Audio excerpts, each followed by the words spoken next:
नमस्ते। आज हम बनाने वाले हैं बहुत ही इजीली घर पे सबके फेवरेट मोतीचूर के लड्डू। यूजुअली हमें इसे बनाने के लिए कभी झारे की ज़रूरत पड़ जाती है तो कभी पाइपिंग बैग की, लेकिन आज की रेसिपी में आपको ना किसी पैकेट का इस्तेमाल करने की ज़रूरत है ना ही किसी झारे की, और बहुत ही सिंपली आप ये टेस्टी ब्यूटीफुल खूबसूरत लड्डू अपने घर पे बना पाओगे और दिवाली में सबको डिस्ट्रीब्यूट कर पाओगे या फिर खुद ही खा पाओगे। तो रेसिपी को शुरू करते हैं। तो यहाँ पे सबसे पहले मैंने ले लिया है बेसन। ये नॉर्मल बेसन है जो फाइन वाला आता है, बारीक वाला बेसन, उसी का इस्तेमाल करा है यहाँ पे मैंने। आप मोटे वाले बेसन का इस्तेमाल बिल्कुल भी मत करना वरना आपकी बूंदी खराब हो जाएगी। अब इसमें ना मैंने 1 चम्मच आटा डाला है बस। आप चाहो तो इसमें मैदा ऐड कर सकते हो, लेकिन मैंने आटे का ही इस्तेमाल करा है। और यहाँ पे मैं इसमें पानी ऐड कर रही हूँ। ये नॉर्मल रूम टेम्परेचर का पानी है और आपको शुरू में ना बहुत थोड़ा सा पानी ऐड करना है इसमें, और इसी थोड़े से पानी के साथ ना आपको इसे करना है अच्छे से मिक्स मिक्स मिक्स। आप यहाँ पे देख सकते हो कि बैटर काफ़ी गाढ़ा है। ये बहुत इंपॉर्टेंट है कि शुरू में आप बिल्कुल पेस्ट जैसा गाढ़ा बैटर ही बनाओ, क्योंकि इससे होता यह है कि इसके सारे लम्प्स टूट जाते हैं। हम थोड़ी देर में इसे फिर पतला करते हैं और पानी ऐड करके, लेकिन शुरू में आपको कम ही पानी ऐड करना है। ये बहुत ज़्यादा ज़रूरी है। अगर आपने शुरू में ही बहुत सारा पानी ऐड कर दिया, मतलब जो मात्रा मैंने दी है वो सारा का सारा एक बार में अगर आपने ऐड कर दिया, तो होगा ये कि इसमें गांठें पड़ जाएंगी और वो टूटेंगी नहीं, तो बूंदी खराब बन जाएगी। इसलिए शुरू में आधा पानी और बाकी का आधा पानी बाद में आप ऐड करोगे। और फिर आपको कुछ इस कंसिस्टेंसी का एक बैटर रेडी कर लेना है। बिल्कुल इसी कंसिस्टेंसी पे आप रखोगे बैटर को, आप टेंशन मत लो, बिल्कुल परफेक्ट बूंदी बनने वाली है। तो यहाँ पे मैंने ले लिया है तेल। मैं तेल का इस्तेमाल कर रही हूँ। अगर आपको घी वाले बूंदी के लड्डू बनाने हैं ना, तो आप यहाँ पे घी का इस्तेमाल करना।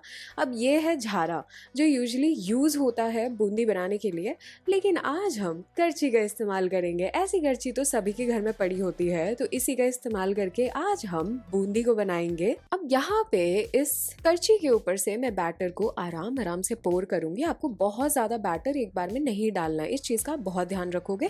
थोड़ा थोड़ा करके आप बैटर को डालोगे, नहीं तो बीच में एक पकौड़ा बन जाएगा, ना कि बूंदी। और वैसे तो देखा जाए तो पकौड़े बन भी जाए तो कोई प्रॉब्लम नहीं है। आप चाहो ना तो इस बैटर को नॉर्मली तेल में डाल के भी लंबे लंबे पकौड़े बना सकते हो और आगे उसे क्रश कर सकते हो, लेकिन उसमें होता यह है कि अच्छे दाने नहीं बनते जो मोतीचूर में हमें चाहिए होते हैं।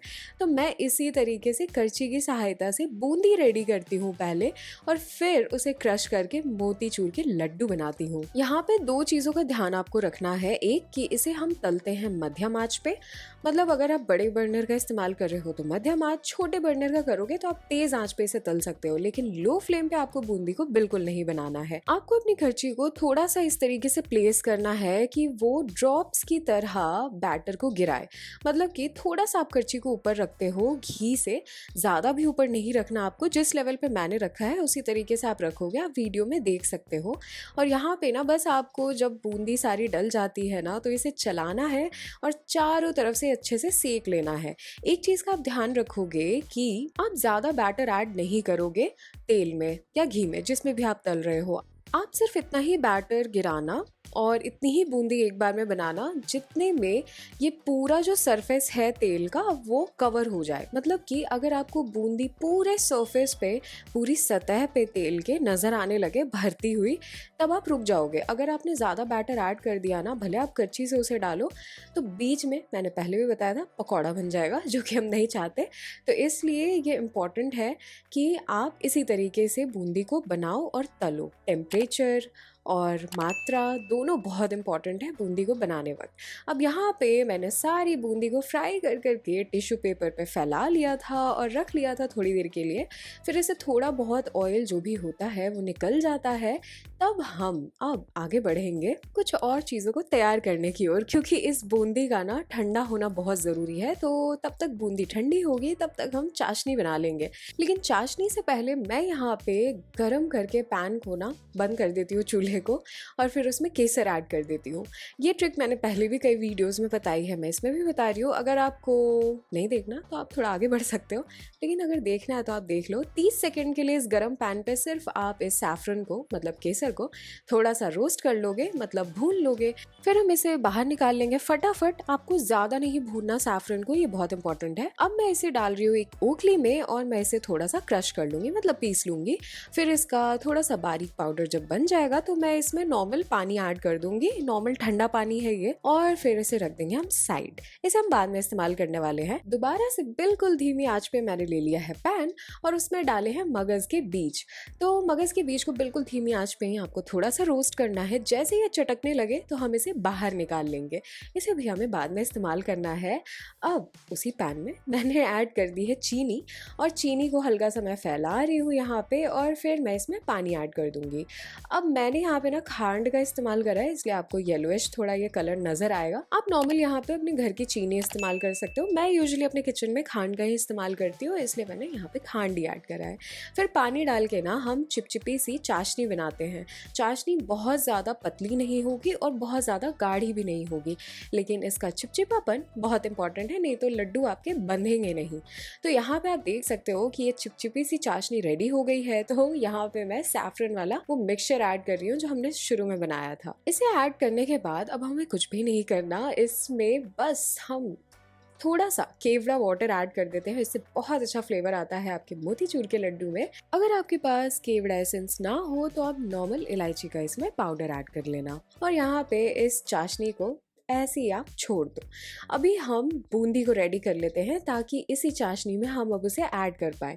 तो मैंने यहाँ पे नॉर्मल मिक्सर जार लिया है और उसमें सारी बूंदी को ऐड कर दिया है। आपको बूंदी को बहुत ज़्यादा बारीक नहीं पीसना है, आप सिर्फ पल्स मोड पे या फिर नॉर्मली ऑन ऑफ करोगे, बीच बीच में 2 बार 3 बार आप चला लेना, और बस आपको बिल्कुल परफेक्ट बूंदी दिखेगी यहाँ पे बनती हुई। आप देख रहे हो कि ये दाने ना बहुत ज़्यादा क्रश नहीं हुए हैं, बिल्कुल परफेक्ट साइज़ है ये, बिल्कुल परफेक्ट टेक्सचर है ये। आपको ऐसा ही रखना है अपने बूंदी के क्रश हुए मिक्सचर को, क्योंकि अगर आपने इसे ज़्यादा पीस दिया तो लड्डू तो बन ही जाएंगे, लेकिन उसमें वो टेक्सचर नहीं आता जो मोतीचूर के लड्डू में आता है।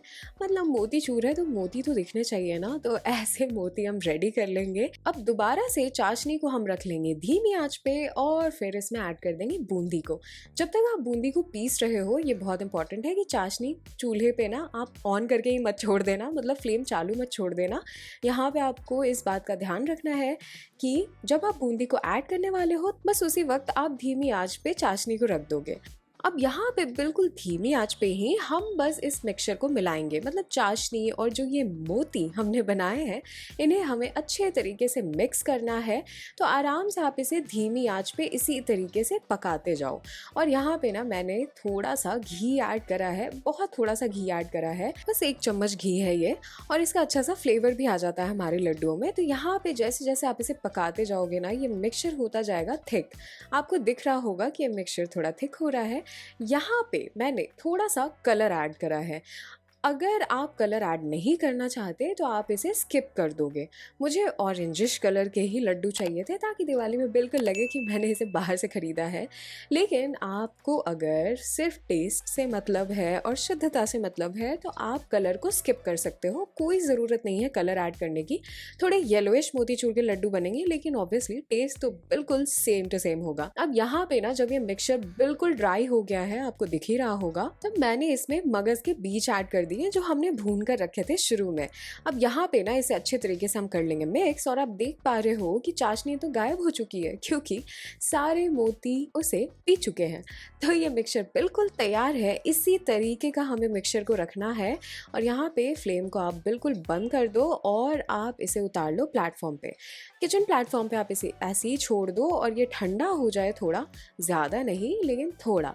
जैसे ही ठंडा हो जाए तब आप इसके लड्डू बनाना शुरू करोगे। लोगे। तो यहाँ पे मैं चम्मच से थोड़ा सा मिक्सचर लूँगी हाथ में, और इसमें जो घी हमने लास्ट में डाला है उसकी वजह से यह हाथ में आपके बिल्कुल नहीं चिपकने वाला। तो आराम से आप लड्डुओं को शेप कर लो। आप हाथ में इसी तरीके से इसे दबाते हुए शेप करोगे। ये जो लड्डू होते हैं इन्हें शेप करने के लिए शुरू में जब आप मिक्सचर को हाथ में लोगे आपको थोड़ा सा प्रेशर लगाकर, ज्यादा नहीं कि पूरा ये क्रश ही हो जाए, थोड़ा सा प्रेशर लगाकर इसे शेप करना है। और फिर लास्ट में बस आप दोनों हथेलियों के बीच में जब इसे गोल गोल थोड़ा घुमा लोगे तो बिल्कुल परफेक्ट शेप के मोतीचूर के लड्डू यहाँ पे रेडी हो जाएंगे। बस इसी तरीके से मैंने सारे लड्डुओं को रेडी कर लिया था और यहाँ पे आप देख सकते हो कितने परफेक्ट लड्डू बनके तैयार हैं। तो मैंने ऊपर से मगज के बीच ऐसे चिपका दिए थे ताकि प्रेजेंटेशन में ये खूबसूरत लगे। और यहाँ पे मैंने इस पे लगाया है चांदी का वर्क।